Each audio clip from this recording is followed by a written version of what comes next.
അസ്സലാമു അലൈക്കും സഹോദരിമാരെ. ബിസ്മില്ലാഹിർ റഹ്മാനിർ റഹീം. പരമകാരുണ്യകനും കരുണാനിധിയുമായ അള്ളാഹുവിൻ്റെ നാമത്തിൽ നമുക്ക് കാര്യങ്ങളിലേക്ക് കടക്കാം. അള്ളാഹുവേ, ഇപ്പോൾ ഞാൻ ഈ ചാനൽ തുടങ്ങിയിട്ട് 3 മാസം ആകുന്നതേ ഉള്ളൂ. അപ്പോഴത്തേക്കും എനിക്കൊരു 3000 സബ് കഴിഞ്ഞു കേട്ടോ. അപ്പോൾ ഞാനിപ്പോൾ ഒരു വലിയ ഫാമിലിയിലാണ് എത്തിച്ചേർന്നേക്കുന്നത്. എൻ്റെ ഈ ഫാമിലിയിലുള്ള എല്ലാ സഹോദരന്മാർക്കും ഞാൻ ആയുസ്സിനും ആരോഗ്യത്തിനും ആഫിയത്തിനും വേണ്ടി ദുആ ചെയ്തുകൊണ്ട് ഞാൻ ഇന്ന് ഇടുന്ന ഈ വീഡിയോ ഒരു കുക്കിംഗ് വീഡിയോ ആണ്. അത് കാണാൻ എല്ലാവർക്കും ആരോഗ്യവും ആഫിയത്തും സന്തോഷവും സമാധാനവും ഉണ്ടാവട്ടെ എന്ന് പ്രാർത്ഥനയോടുകൂടി കാര്യത്തിലേക്ക് കടക്കാം. അപ്പം ഞാനൊരു റൈസ് ഇന്നുണ്ടാക്കി, ഒരു വെജ് ചേർത്തിട്ടുള്ള റൈസ്. അപ്പം ഞാനത് ഇതിലൂടെ നിങ്ങൾക്കും കൂടി ഷെയർ ചെയ്യാമെന്ന് വിചാരിച്ചു. എനിക്ക് എന്ത് കാര്യങ്ങൾ ചെയ്യുകയാണെങ്കിലും എനിക്കറിയുന്ന കാര്യങ്ങൾ മറ്റുള്ളവരിലേക്ക് പകർത്തുക എന്നതാണ് എൻ്റെ ഉദ്ദേശം. അവർക്ക് കൂടി അത് ലഭിക്കട്ടെ, അതിൻ്റെ എല്ലാ പ്രതിഫലവും അവർക്ക് കൂടി ലഭിക്കണം. അതാണ് എൻ്റെ ആഗ്രഹം.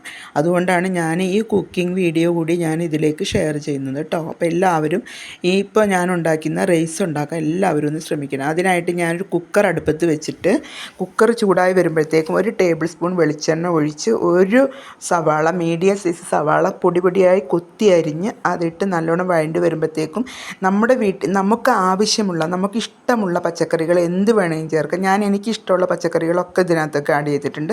അത് നമ്മുടെ വീട്ടിൽ ഉള്ള പച്ചക്കറികൾ, അതായത് ഗോവയ്ക്കും വെണ്ടയ്ക്കും ചേർക്കണ്ട കേട്ടോ, അത് ചേർക്കരുത്, അത് ചേർത്താൽ കൊള്ളത്തില്ല.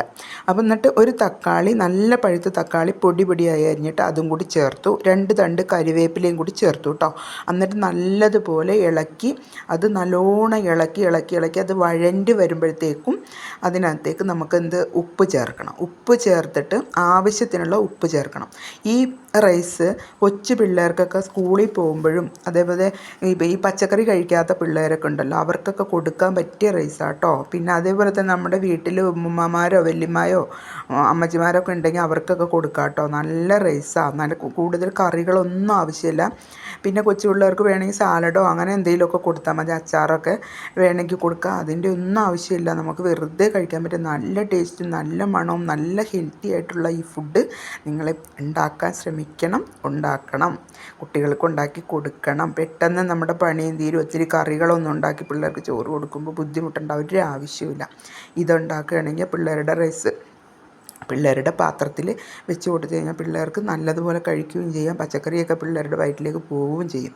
അതുകൊണ്ടാട്ടോ ഞാൻ പറഞ്ഞത്. അപ്പോൾ അത് നല്ലോണം വഴണ്ടി വരുമ്പോഴത്തേക്കും 1 പിടി മല്ലിയില ചേർത്തു, അതിൻ്റെ കൂടെ കുറച്ച് പുതിനയിലയും കൂടി ചേർത്തു.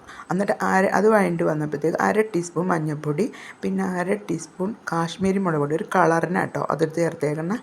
അതും കൂടി ചേർത്തതിന് ശേഷം 1/2 ടീസ്പൂൺ കുരുമുളക് പൊടി, നല്ല ക്രഷ് ചെയ്ത നല്ല എരിവിന് ആവശ്യമായിട്ടുള്ള കുരുമുളക് പൊടിയും കൂടി ചേർത്തു. അപ്പോൾ ഈ മല്ലിയില ഒക്കെ ചേർത്തത് നല്ല ടേസ്റ്റ് ആട്ടോ. മല്ലിയിലയും ഇതും കൂടി ചിലർക്ക് ഇഷ്ടപ്പെടത്തില്ല, അതുകൊണ്ടാണ് ഞാൻ പറഞ്ഞത് മല്ലിയില ചേർക്കണം. ഇഷ്ടമുള്ളവർക്ക് ചേർക്കാം, പക്ഷേ ചേർത്താൽ അടിപൊളി ടേസ്റ്റാണ്. എത്രത്തോളം ചേർക്കുന്നോ അത്രത്തോളം ടേസ്റ്റ് വരും. ഞാൻ 1 പിടി ചേർത്തിട്ടുണ്ട് കേട്ടോ. അത് നല്ലോണം വഴണ്ടി വരുമ്പോഴത്തേക്കും നമ്മൾ എത്ര അരിയാണോ എടുക്കുന്നത് അതിൻ്റെ ഇരട്ടി വെള്ളം ചേർക്കുക, അതാണ് ഇതിൻ്റെ അളവ്. ഞാൻ 1 ഗ്ലാസ് അരിയാണ് എടുത്തേക്കുന്നത്. അപ്പോൾ ആ ഗ്ലാസ്സിൽ 1 ഗ്ലാസ് അരി, അതിന് 2 ഗ്ലാസ് വെള്ളം ഒഴിച്ച് നല്ലോണം തിളയ്ക്കണം കേട്ടോ. നല്ലോണം തിളച്ച് വരുമ്പോൾ വേണം നമുക്ക്. അപ്പം അരി നമുക്ക് ബിരിയാണി അരി ഇഷ്ടമുള്ളവർക്ക് ബിരിയാണി ചേർക്കാം. ഞാനിതിലിപ്പോൾ ഇഡ്ഡലിക്കൊക്കെ നമ്മൾ ഉണ്ടാക്കുന്ന സോന മസൂരി എന്നും പറഞ്ഞിട്ടൊരു റൈസ് ഉണ്ട്, അതാണ്. കാരണം കുറച്ചും കൂടി സോഫ്റ്റ്നെസ് എനിക്ക് അത് ഉണ്ടാക്കുമ്പോൾ നല്ലത് ടേസ്റ്റ് തോന്നിയിട്ടുണ്ട്, അതുകൊണ്ടാണ് ഞാൻ അത് എടുക്കണേ കേട്ടോ. അപ്പം നിങ്ങൾക്ക് ഇഷ്ടമുള്ള അരി ചേർക്കാം കേട്ടോ. ഇഷ്ടമുള്ള അരി ചേർക്കുക, ഇഷ്ടമുള്ളതുപോലെ പച്ചക്കറി ചേർക്കുക, ഇഷ്ടമുള്ളതുപോലെ മല്ലിയില ചേർക്കുക. അതൊക്കെ ഓരോരുത്തർ ഇഷ്ടമാണ്, പക്ഷെ ഉണ്ടാക്കുന്ന രീതിയാണ് ഞാൻ നിങ്ങളോട് പറയുന്നത്. ഇങ്ങനെ ഉണ്ടാക്കി കഴിഞ്ഞാൽ അടിപൊളി ടേസ്റ്റാണ്. അപ്പോൾ ഇത് വെള്ളം നല്ലോണം തിളച്ച് വന്നിട്ടുണ്ട്. ഞാൻ അരി കഴുകി ഒരു അരിപ്പക്കത്തിട്ട് വെച്ചിട്ടുണ്ടായിരുന്നു കേട്ടോ. അത് അതിനകത്തേക്ക് ഇട്ട് കഴിഞ്ഞതിന് ശേഷം നമുക്ക് കുക്കർ അടച്ച് വെച്ച് വിസിലിട്ട് ഒരു 5 മിനിറ്റ് വേണം. ഒരു 2 വിസിലൊക്കെ വരുമ്പോഴത്തേക്ക്, 5 മിനിറ്റ് ആട്ടോ ഞാൻ പറഞ്ഞ, വിസിലല്ല കേട്ടോ. 2 വിസിൽ വരുമ്പോഴത്തേക്കും നമുക്ക് റൈസ് റെഡി ആയിട്ടുണ്ടാവും. നല്ല അടിപൊളിയായിട്ട് റൈസ് വെന്ത് വരും. അപ്പോൾ ഇപ്പോൾ കുക്കർ മൂടി വെച്ചേക്കാണല്ലോ, അതിന് 2 വിസിൽ വരട്ടെ, അതുവരെ നമുക്ക് വെയിറ്റ് ചെയ്യാം. കുക്കർ വിസിലൊക്കെ വന്നു, ചോറ് തുറന്ന് നോക്കിയപ്പോൾ എന്തൊരു മണം, കുമുകുമാന്നുള്ള മണം, നല്ല അടിപൊളി മണം, നല്ല ടേസ്റ്റ് കേട്ടോ. എല്ലാവരും ഉണ്ടാക്കണം, ട്രൈ ചെയ്യണം. പടച്ചവനെ ഒരിക്കൽ കൂടി എല്ലാവർക്കും ആരോഗ്യം, ആയുസ്സും ആഫിയത്തും നേർന്നുകൊണ്ട് ഞാൻ ഈ വീഡിയോയിലൂടെ നിങ്ങൾക്ക് പരിചയപ്പെടുത്തുന്ന വെജിറ്റബിൾ റൈസ് ഒന്നും കൂടി നിങ്ങൾ ഉണ്ടാക്കി ഒരു പ്രാവശ്യമെങ്കിലും ഉണ്ടാക്കിയിട്ട് അതിൻ്റെ അഭിപ്രായം അറിയിക്കാൻ മറക്കരുത്. എല്ലാവരും ഉണ്ടാക്കി കുട്ടികൾക്കാണെങ്കിലും മുതിർന്നവർക്കാണെങ്കിലും ഒക്കെ കൊടുക്കാൻ പറ്റിയ ഒരു ഭക്ഷണമാണ് കേട്ടോ. അതുകൊണ്ട് നിങ്ങൾ ആരും ഇത് ഉണ്ടാക്കാതിരിക്കരുത്. ഉണ്ടാക്കിയിട്ട് അതിൻ്റെ അഭിപ്രായം അറിയിക്കാനും മറക്കരുത്. ടേസ്റ്റ് എന്ന് പറഞ്ഞാൽ അടിപൊളി ടേസ്റ്റാണ്. ഉണ്ടാക്കിയവർ വീണ്ടും വീണ്ടും ഉണ്ടാക്കും. അപ്പോൾ ആമീൻ.